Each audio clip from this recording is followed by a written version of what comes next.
Je m'appelle Tommy, je suis un jeune issu de banlieue. J'ai été en garde à vue dans le commissariat du 19e et j'ai été violé par les policiers durant ma garde à vue.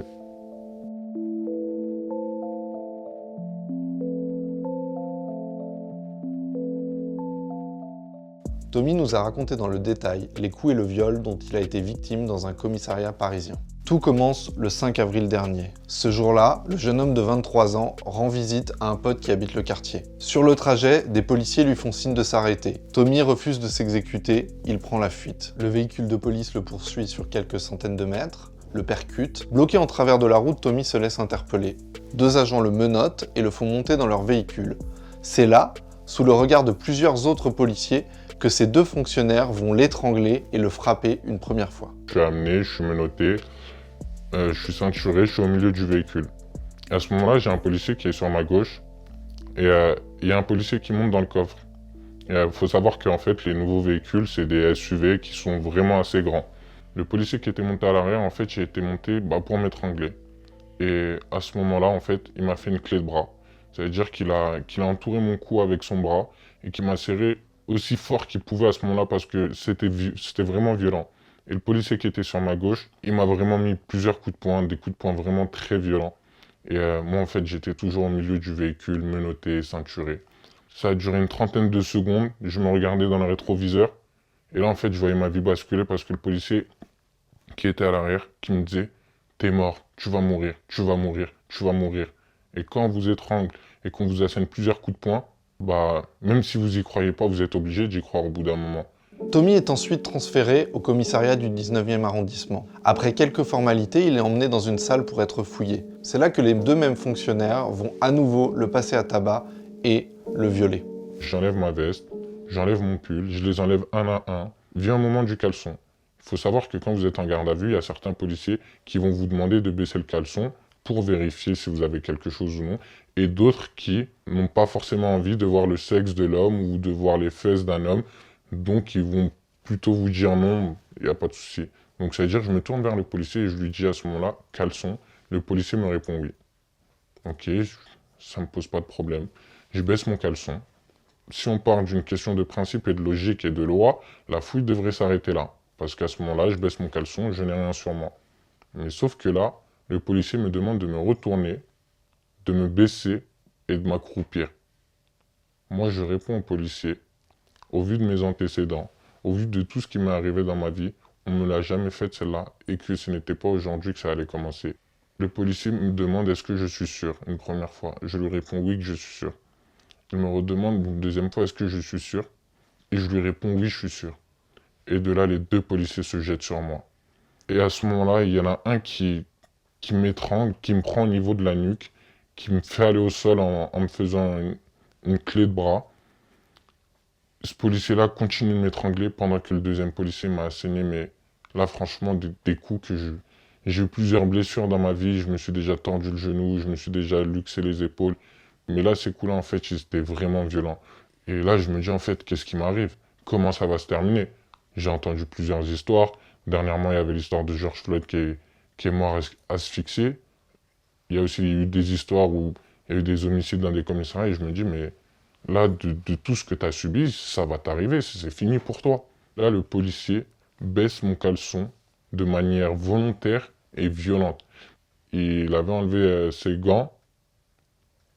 Et à ce moment-là, en fait, le policier qui était au niveau de mes jambes, il a introduit son doigt dans mon rectum. Et là, j'ai vraiment eu une réaction, je dirais pas violente dans le sens où j'ai été violent avec les policiers. C'est mon corps a réagi de façon violente. Ça veut dire que j'ai jamais senti un mouvement pareil dans mon tel corps. Et ce réflexe-là que j'ai eu, c'est ce qui a fait en sorte que le policier a aussitôt ressorti sa main.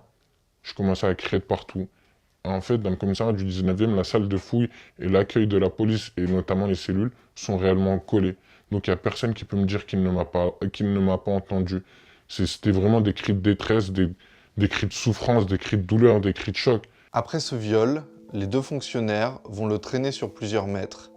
Tommy sera menotté à un banc dans un couloir. Les deux policiers lui remontent son caleçon, mais le laissent là au sol, quasi nu. Il va rester plusieurs dizaines de minutes prostré sous le regard des autres fonctionnaires. Je suis au sol, je suis allongé, je regarde, je dirais pas le ciel, mais je regarde le plafond. Et j'arrive plus à parler dans le choc du viol que j'ai subi, dans le choc des coups que j'ai subis, et j'arrivais plus à respirer. Et là, les policiers, en fait, ils étaient tous autour de moi et ils s'en foutaient littéralement.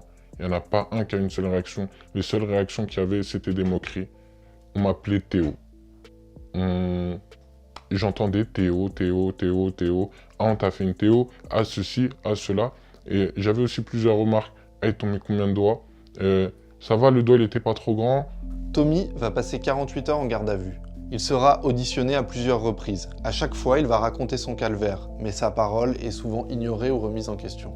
Au bout de 3-4 questions, l'avocat lui fait la remarque que je ne souhaitais, que j'ai demandé, et à ne pas répondre aux questions et de faire que des déclarations. J'indique à l'officier de police judiciaire qui était en face de moi que j'ai été violé, que j'ai été violenté, que j'étais pas bien et que j'avais besoin d'aller à l'hôpital. Et à ce moment-là, le policier me dit « Mais qu'est-ce qui ne nous prouve pas que vous êtes rentré un doigt dans le cul tout seul ?» Et sauf que moi, à ce moment-là, je suis choqué.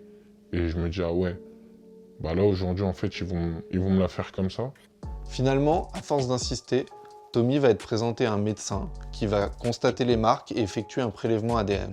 Street Press a pu consulter le compte-rendu. Ce document indique que Tommy a des lésions anales. Je vois une femme médecin. De là, je lui raconte ce qui m'est arrivé. Et directement, en fait, elle était choquée.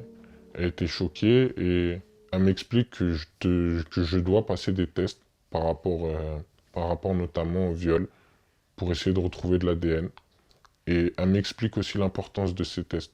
Moi, au début, quand j'étais en garde à vue, je voulais vraiment les faire.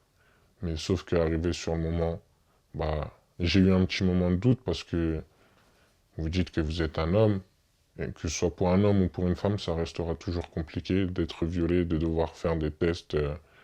Moi, en fait, à ce moment-là, j'étais en larmes, j'étais pas bien. Je suis un homme, mais un homme, ça peut pleurer quand vous vivez des choses difficiles, des moments qui vous sont difficiles.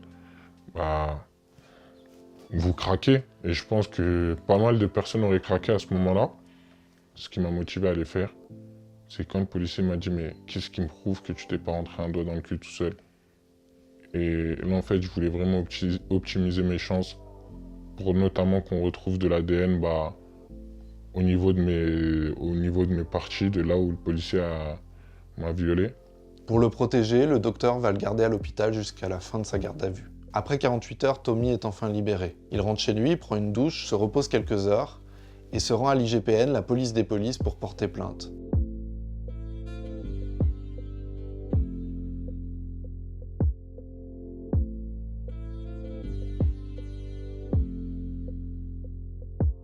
Je peux pas témoigner à visage découvert, dans le sens où, comme j'ai subi des remarques par rapport à Théo, par rapport à ceci, par rapport à cela, en fait, je veux pas devenir une référence.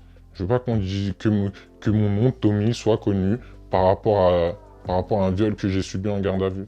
Et ça devient grave. Mais moi, la seule chose aujourd'hui dont je suis fier de moi, c'est que j'ai tout fait dans l'ordre. J'ai tout fait dans l'ordre. Je suis resté calme du début jusqu'à la fin. J'ai fait les démarches qu'il fallait du début jusqu'à la fin. Et c'est pour ça qu'aujourd'hui, j'attends une réponse de la justice. Je sais que une plainte, ça met du temps. Une instruction, ça met du temps. Mais déjà, dans un premier temps, que ces deux policiers-là soient suspendus. Qu'ils ne peuvent plus exercer en attendant une réponse de la part de la justice. Pour que ma dignité me soit rendue. Elle ne me sera jamais rendue, ma dignité, après ce qui m'est arrivé. Mais pour qu'il y ait une justice.